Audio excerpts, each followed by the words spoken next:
श्री राधे। आज मित्रों हम बात करेंगे गुरु जी पे। गुरु मंत्र की क्या महिमा है, गुरु होना क्यों जरूरी है।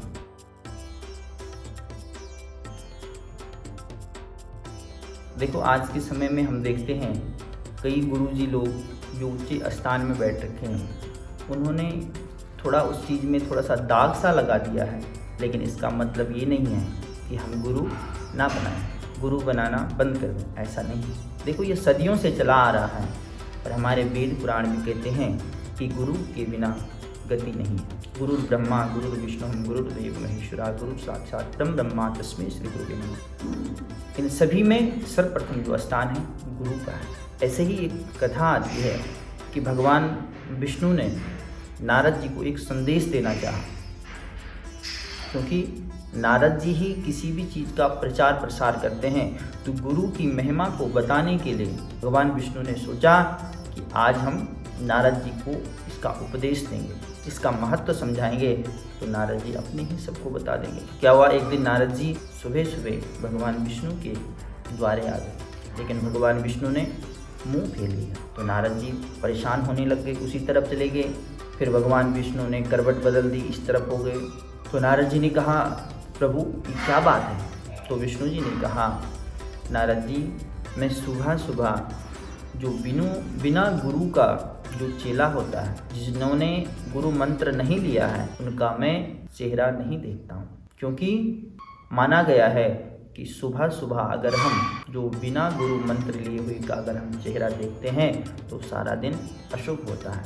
यह बात विष्णु भगवान ने नारद जी को कही और नारद जी के मन में तो बहुत बड़ी ग्लानि होने लगी। कहा, मैं तो ब्रह्मा जी का मानस पुत्र हूँ और मुझे ऐसा कह रहे हैं, मुझे गुरु की आवश्यकता है।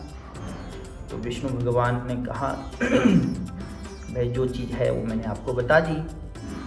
तो नारद जी ने कहा, प्रभु आप ही बताइए मैं किसको गुरु बनाऊं। तो भगवान विष्णु ने कहा, ऐसा है कि आप कल सुबह स्नान करके जब निकलो तो जो आपको सर्वप्रथम मिल जाए उसको आपने गुरु बना लेना। तो नारद जी ने कहा, ठीक है।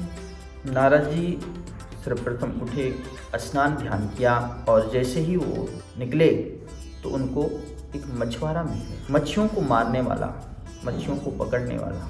तो नारद जी तो बड़ी व्यथित हो गई कि ओह, भगवान ने कहा था जो सर्वप्रथम मिलेगा, इसका मतलब मेरा गुरु मछुआरा है। तो मछुआरे से सारी बात बताई, भाई ऐसी ऐसी बात है, अब मैंने आपको गुरु बनाना है, तो आप कृपा करके मेरे साथ चलिए भगवान विष्णु के पास। तो मछुआरे ने कहा, भाई मुझे इतना टाइम नहीं है, मैं तो अपने कार्य में हूँ, तुम्हें जो करना है यहीं पे कर लो।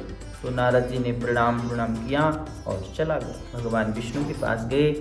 विष्णु भगवान ने कहा, गुरु बना लिया। तो नारद जी ने कहा, गुरु तो मैंने बना लिया, लेकिन पर भगवान विष्णु जी एक दिन चकित अवस्था में बोले, बना लिया पर कहाँ से आ गया, तुमने गुरु पे पर लगा दिया, जाओ तुम्हें भी मृत्यु लोक में 84 लाख योनियां भुगतनी पड़ेगी। ओहो, इतने में नारद जी गिड़गिड़ाए और भगवान विष्णु के चरण पकड़ने लग गए।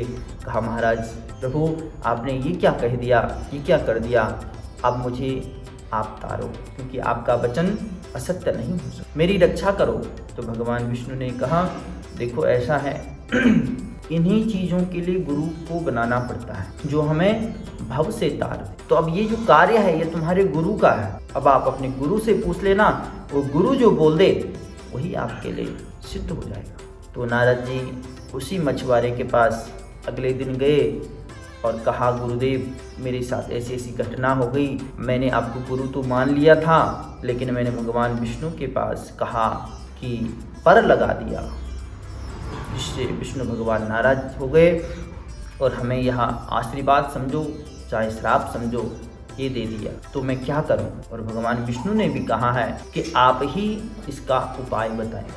तो मछुआरे ने कहा, कोई बात नहीं, आप एक काम करना, भगवान विष्णु से जब आप मिलोगे तो उनसे कहना कि 84 लाख योनियां कौन कौन सी हैं, मुझे किसी चीज़ से आकार करके बताओ। और जैसे जैसे वो बताएंगे तुम उस पर लेटते जाना, और वैसे वैसे तुम्हारी सारी जो 84 लाख योनियां हैं वह उसी समय कुछ ही क्षणों में खत्म हो गया। नारद जी ने उनको प्रणाम किया, कहा मैं धन्य हो गया हूँ, ऐसा गुरु पाके क्योंकि ये तो प्रभु की लीला थी। कोई मछुआरा कोई साधारण नहीं था, वो भी एक भगवान की लीला थी। और नारद जी भगवान विष्णु के पास गए और कहा कि आप बताइए कौन कौन सी 84 लाख योनियां हैं। तो भगवान विष्णु ने आकृति बनाई, नारद जी उसी पे लेट जाते, उस चीज को मिटा देते और फिर अगली आकृति में इसी प्रकार से सारी 84 लाख जो योनियां होती हैं उनकी सबकी आकृति बनी और उनमें नारद जी लेटते गए, उनको बिगाड़ते गए, उन चीज़ों को मिटाते गए और उनकी जो 84 लाख योनियां हैं उसी समय उसी दिन एक ही दिन में सब समाप्त हो। तो गुरु की कृपा ये होती है, गुरु जो मार्ग बताता है उस मार्ग में चलने से हमें जरूर सफलता मिलती है।